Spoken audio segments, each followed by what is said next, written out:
Ikaw, Diyos, ang siyang patuloy na magbigay ng karunungan, kaunawaan sa bawat isa sa amin, upang iyong masalita ay patuloy na magrema sa buhay ng bawat isa.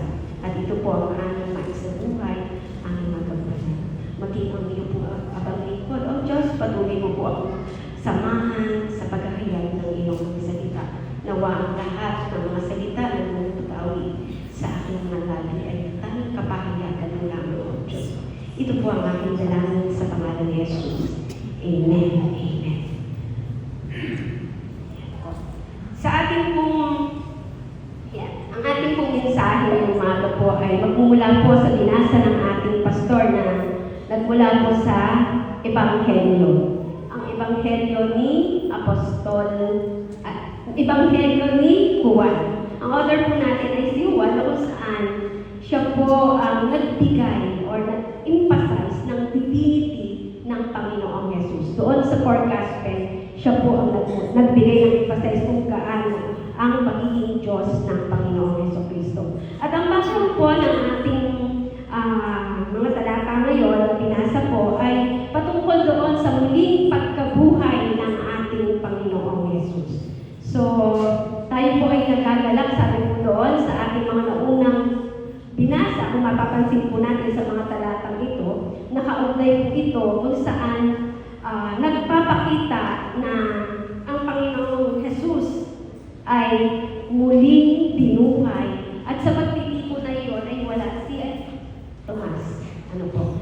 Pero, bagamat wala si Tomas, ipinakita po dito kung ano ang halagahan ng buhay ni Tomas para sa ating tema sa umagang ito. Alam ko po na ang ating pong iglesia ay tunay na gagala at nagdiriwang ng isang selebrasyon na kung saan hindi lamang po yung pagsamba natin, ordinaryong pagsamba, tuwing linggo, kundi ito po ay selebrasyon ng God's faithfulness sa Biblia nila. Dahil ito'y isang muwang selebrasyon. Imagine mo kung gaano dapat nagpupumapat sa puso natin yung kagalakan dahil tayo ay patuloy na sinasamahan kung gaano kabuti ang Diyos sa buhay at sa iglesia natin. Palakpakan nga po natin ang ating Diyos. So,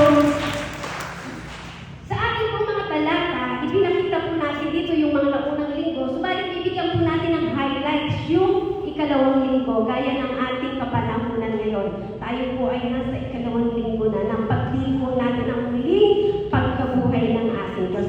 Doon po sa ating mga kinanta sa praise and worship, talagang buhay na buhay ang Diyos. Kung saan, dito po sa mga talatang ito, mula po sa verse 26 po ang ating pagkukunan ng mensahe. Nais ko po muling basahin. Sabi po sa verse 26, makalipas ang isang linggo, muling nagkatipon sa loob ng bahay ang mga alagad at kasama nila si Tomas.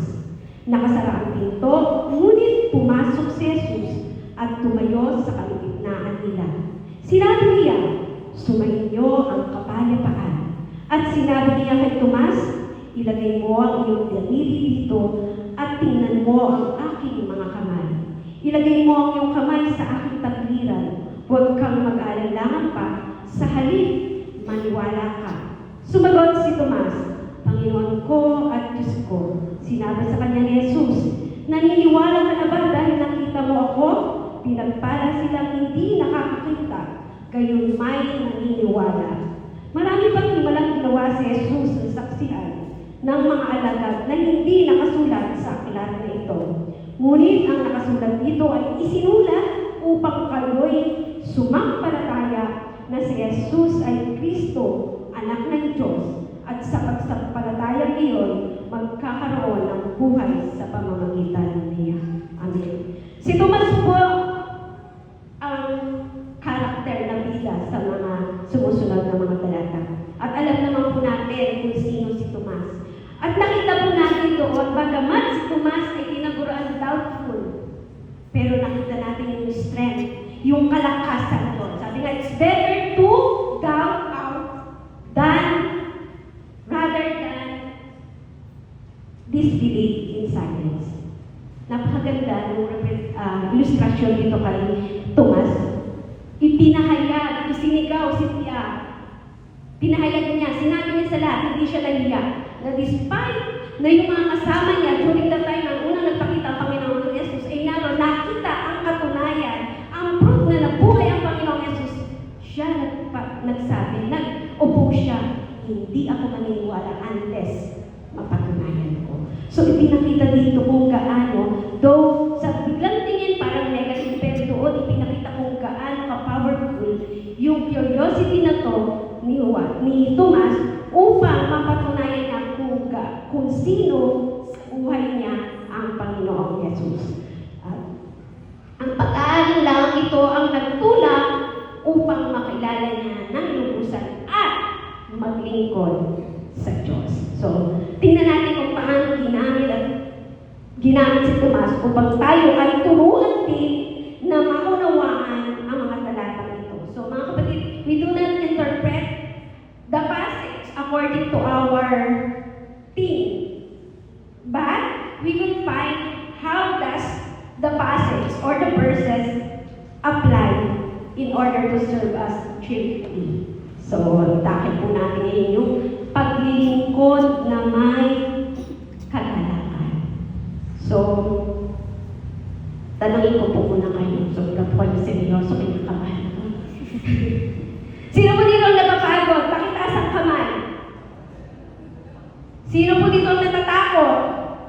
Ayun. Kasi po kung walang magtataas ng kamay, hindi na po ako mag-preach. Hindi na kailangan yung preach eh. Pero dahil may nagtaas, tutuloy po tayo.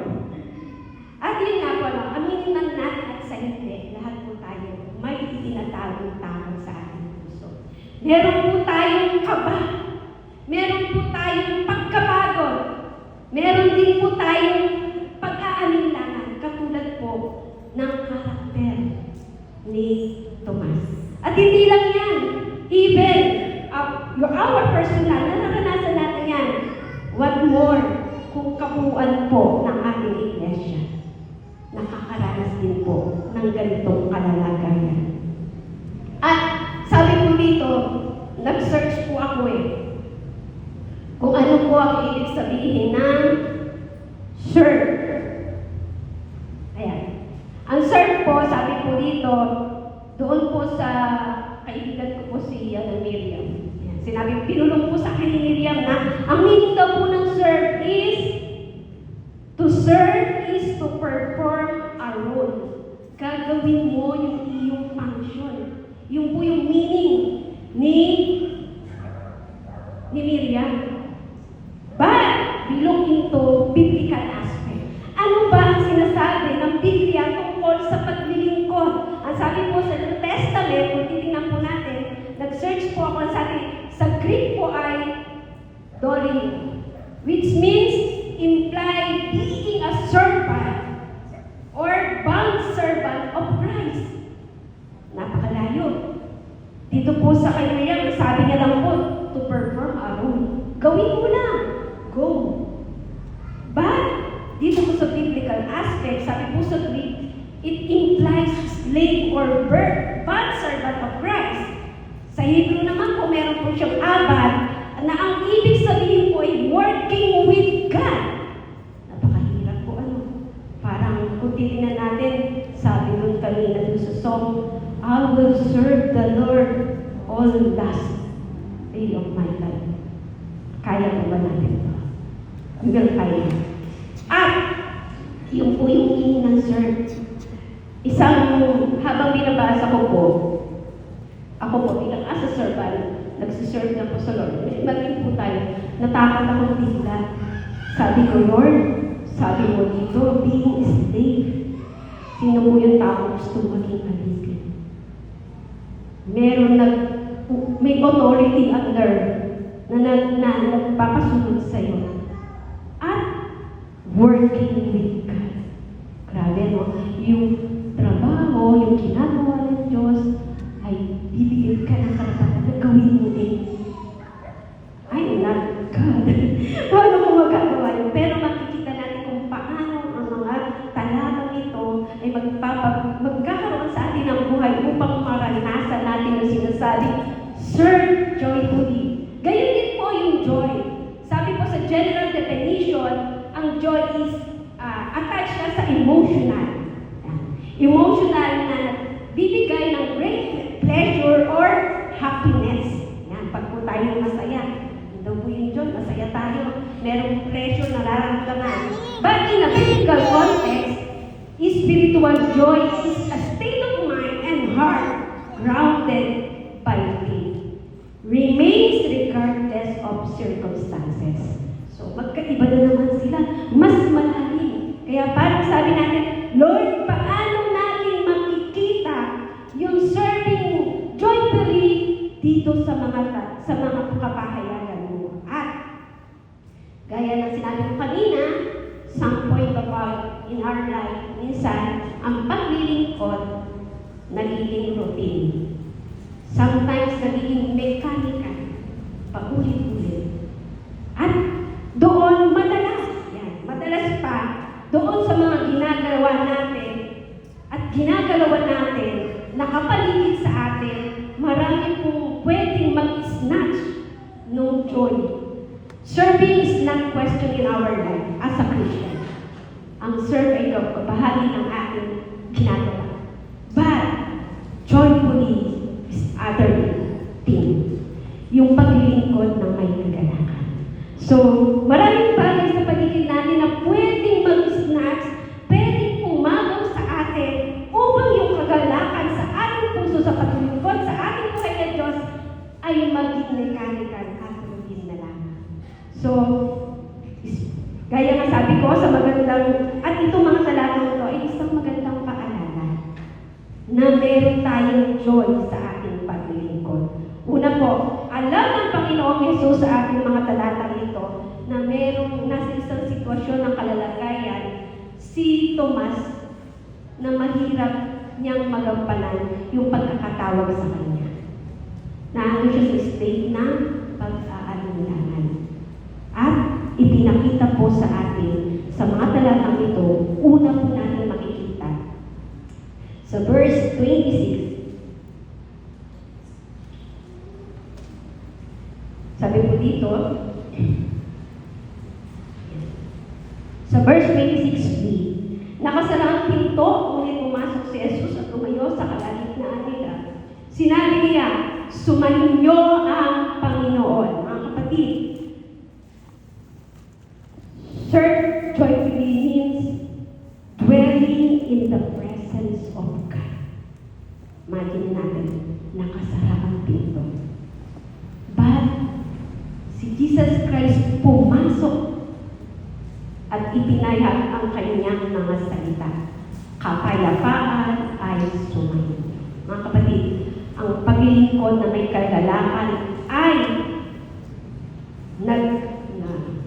nagdudwell sa salita ng Diyos. Sa kapayapaang nagmumula sa Diyos. Alam niya na si Tomas hindi makakapaglingkod dahil sa takot. Maging ang mga alagad. Pero naandun yung assurance sa mga salita ng Panginoong Yesus na nasa inyo ang kapayapaan na ibinibigay ko sa inyo upang ang kagalakan sa paglilingkod ay patuloy nyo maranasan. Mga kapatid, lahat po ng mga bagay na nasa paligid natin pwedeng maging daan upang tayo ay mag-alinlangan. Pwedeng i-occupy ang ating mga kaisipan, pwedeng maging distraction. Pero, ang kapayapaan na mula sa salita ng Diyos ay ating maranasan. Kumusta po ang ating devotion sa ating Panginoon? The Word of God serves as our strength, serves as our joy. Hindi tayo makakapag lingkod ng may kagalakan kung hindi natin alam ang salita ng Diyos na nagmumula sa Kanya. Sa mga naunang pong mga talata, unang ibinigay ng Panginoong Yesus yung kapayapaan. So sa ating mga buhay na paglilingkod, mapapagod tayo, mag-burn out tayo kung hindi natin panghahawakan yung kapayapaan, yung salita, yung Kanyang ibinigay sa atin. Mga kapatid, if you want to continue to serve God with joyful heart, Hindi pwedeng mag-ministry tayo nang hindi tayo punong-puno ng salita ng Diyos. So, mga kapatid, this is how we can continue to serve God. Maraming naglilingkod dahil sa galing, well and good, nakakapaglingkod. But, ang tunay na paglilingkod po ay nanggagaling sa presensya ng Diyos. In the presence of God, may lakas, sabi ko sa isang kanta, may lakas sa pangalan mo. So, yung pagkabuhay ng Panginoong Yesus, yung pagpapatotoo, ito ay katunayan na nasa presence tayo ng Diyos. Na kung saan patuloy tayo makakapaglingkod ng may kagalakan. So, yun po yung unang ipinakita sa atin ng mga mensahe ito sa talata na verse 26. Sabi doon, kapayapaan ang ibinibigay sa atin sa pamamagitan ng salita ng Diyos. So, we must dwell in the presence of God. In our quiet time, in our devotion, in our personal time, let's build a temple with you and God. Ito yung pinakamasarap. Ito yung pinakamasayang bahagi ng ating buhay. Yung nag-enjoy tayo, nalulunod tayo sa presensya ng Diyos. So, napakasarap ng mga bagay na mangyayari sa atin pag alam natin tayo ay itinutuluyan niya.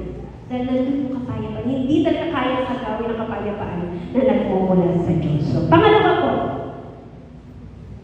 Ayan. Sabi po doon sa verse 28 hanggang 29, ayan.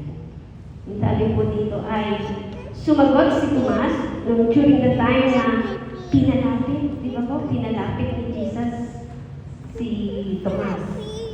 Pwede namang sabihin ni Jesus, ayaw mo maniwala, bahala ka. Ayaw palang paniwalaan eh. Pero alam niyo po, napakabuti ng Diyos mo. Pag may mga time na napapagod ka, tatawagin ka talaga niya. Iko-comfort ka talaga niya. Eh kung tutusin, bakit ayaw mo maniwala? Diba? Masama daw po, ayaw mo talaga maniwala. Ito na nga ipidensya. Pero ang Panginoon Jesus, welcome lagi siya. Bukas palad siya. Lumapit ka sa akin. At nung pagkalapit nga, sabi po doon sa verse 28, sabi po ni Tomas, sumagot si Tomas, Panginoon ko at Diyos ko. So mga kapatid, serving joyfully is rooted by faith, not by sight. Lagi po natin natandaan yan. Na kung ang tunay na kagalakan sa paglilingkod ay nakaugat sa pananampalataya. Yung pagbigkas po ni Tomas ng Panginoon ko at Diyos ko, it's not a simple declaration ng kanyang pananampalataya. Ito ay malalim na pagtitiwala sa Panginoon Jesus. Binura, inirase lahat yung kanyang doubt. Gusto ba natin na maalis yung ating mga daladalang pagod, yung ating pagdududa? Mga kapatid, let us get closer. Lumapit tayo sa Panginoon at declare, He is our God, He is our Savior. At nakita naman natin, pag ito po ay naka-root, yung nakaugat, yan, sa ang ating, sa pananampalataya ang ating paglilingkod, mga kapatid, hindi po kailangan ng evidence. When we say serving, it's not about yourself. Pag tayo naglilingkod, hindi po tayo nakatingin sa ating sarili. Hindi tayo maglilingkod para mapapurihan, ma-applause, makuha ang approval ng iba. Naglilingkod tayo because we serve because of Jesus Christ. We serve because nagtitiwala tayo sa Diyos. At ang ugat na ito ang magdadrive motivation sa atin upang lalo yung kagalakan sa puso natin ay mag-umapaw. At minsan, ang tunay na paglilingkod, yung mga tahimik na gumagawa. Tingnan mo nga yung katabi mo. Sabihin mo, salamat sa paglilingkod. I believe na yung tunay na naglilingkod, ang Diyos ang nakakaalam. Hindi mo man marinig na Pag pinuri ka, it doesn't matter. Bakit? Kasi ang Diyos ko ang aking pinaglilingkuran. Ang pananampalataya at paniniwala ko na ang Diyos ko ang aking pinaglilingkuran at buong kagalakan. At yan ang hindi kayang agawin sa atin. Yung paglilingkod natin dahil sa ating pananampalataya. Hindi tayo nakabase sa mga nakikita lang. Minsan, hindi po ako against doon sa mga nagpo-post. Actually, yung po yung prayer ko Pag may ginawa ako na, kasi nagsiserve po siyang inspiration, motivation. Pag may nakikita ko, ay, ang galing naman ang ginawa nila, paano mo kaya yung magagawa? Para to glorify the Lord. Hindi naman para lang na-inggit at may ginawa. Pero to serve, mas lalo pang ma-extend yung territory kung paano maabot yung iba. Pero hindi po ako against doon. Pero ang tunay na paglilingkod, genuine na paglilingkod na may kagalakan, yung tahimik na naglilingkod sa Diyos. Doesn't matter, hindi ito nakabase sa tagal o nakikita ng mga tao, kundi nakabase ito sa puso ng bawat isa. Yung may kalakasan, kadalasan na nakikita ng Diyos kung paano mo ginagamit ang buhay mo sa iyong paglilingkod sa Diyos at sa kapwa. Kaya nga sabi ko kanina, serving is not about yourself. Hindi mo talaga makikita ang sarili mo. Hindi siya nakasentro doon. Nakasentro, nakatuon sa Diyos at sa kapwa. Mahirap yun. Pero when it is rooted by faith at hindi sa mga nakikitang bagay, the joy of your heart is overflow. Mag-o-overflow talaga. So, yun po yung pangalawa. Nakita natin kung paano si Tomas, sa kabila ng kanyang pagdududa, binura lahat at tinanggap niya, naniwala na ng palataya na ang Panginoong Yesus ay nabuhay at ito ang kanyang Panginoon at Diyos. So, mabilis na po ako. Bakit muna tayo? Yan. At sa ating pong sumusunod na mga talata, ayan. Makikita po natin sa verse 31. Sabi po doon, ngunit ang nakasulat dito ay isinulat upang kayo sumampalataya na si Jesus ang Kristo at ang anak ng Diyos. At ang pagsampalataya niyon ay magkakaroon ng buhay sa pamamagitan niya. Mga kapatid, ang kagalakan sa paglilingkod ay naka-anchor sa purpose ng Diyos. Hindi po ito programa mo, hindi ito project mo, kundi ito po ay naka-angkla kung ano ang plano at purpose ng Diyos sa buhay mo. So, at ang sinasabi po dito sa ating mga talata, ang pagsampalataya iyon ay magkakaroon kayo ng buhay sa pamamagitan na niya. So mga kapatid, ang ating pananampalataya magbibigay sa atin ng buhay kung saan nakikita natin ang buhay kay Kristo ay pagmimisyon. Pagmimisyon, mga kapatid. Hindi ito para sa sarili lang natin. Isinulat, hindi sapat na alam natin. Narinig ko na. Maraming taon na. Alam ko na yan. Subalit nasa ng pagmimisyon. Kung gusto po natin maranasan ang tunay na kalagayan, dapat alam natin kung ano ang purpose ng Diyos sa buhay mo. At wala naman po tayong ibang purpose. Ang buhay po natin itinalagana sa paglilingkod at ang purpose nito to give glory to God. At ang ating pong pagmimisyon ay magbibigay ng malaking karangalan, kadakilaan sa Diyos. At doon sa pamamagitan noon, mararanasan din natin sa buhay natin ang kagalakan sa ating paglilingkod. So, mga kapatid, magpapatuloy, di ba napakasarap isipin na tayo as ordinary person, ordinary tao, pero pinagkakalooban tayo ng Diyos upang tayo ang gumanap at magpatuloy sa kanyang misyon. Yung King of Kings nagtitiwala sa atin na tayo ay maglilingkod sa kanya ng may kagalakan. Hindi man tayo kilala ng iba, hindi man tayo nasa mataas na posisyon, hindi man tayo paparangalan. Subalit sa ating paglilingkod na may kagalakan, nabibigyan natin ng parangal ang ating Diyos. So mga kapatid, tatlong bagay na ipinapakita sa atin ng mga talatang ito sa buhay ng isang tao na nagkaroon ng pagdududa sa paglilingkod, nagkaroon ng pagkatakot, subalit nagpatuloy sa kagalakan sa paglilingkod sa pamamagitan ng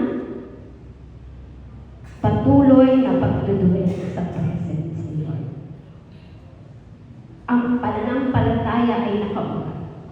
At ang lahat ng kanyang purpose ay naka-anchor sa Diyos. So mga kapatid, ang mga talatang ito ay patuloy na nagpapakilala sa atin na tayo ay naglilingkod, hindi sa takot, hindi sa pag-aalinlangan, kundi dahil sa ating Diyos na buhay. At alam natin na ang ating iglesia, maging ang ating mga misyon, ay patuloy na gagamitin ng Diyos na maglilingkod ng may kagalakan 46 years and continues to grow and serve joyfully in the name of Jesus. In the name of the Father, and the Son, and the Holy Spirit. Amen. Tayo po sabihin ng natin.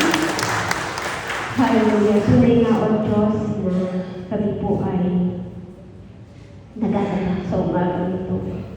Sa mga kapahayagan mo na inatid sa amin, dalangin namin na patuloy namin maranasan ang kagalakan sa paglilingkod. Makita namin nawa, Panginoon, ang daan patungo sa iyo at lalo pa kaming umugat, lumalim sa pananampalataya upang kami patuloy mong magamit sa iyong kaharian, O Lord.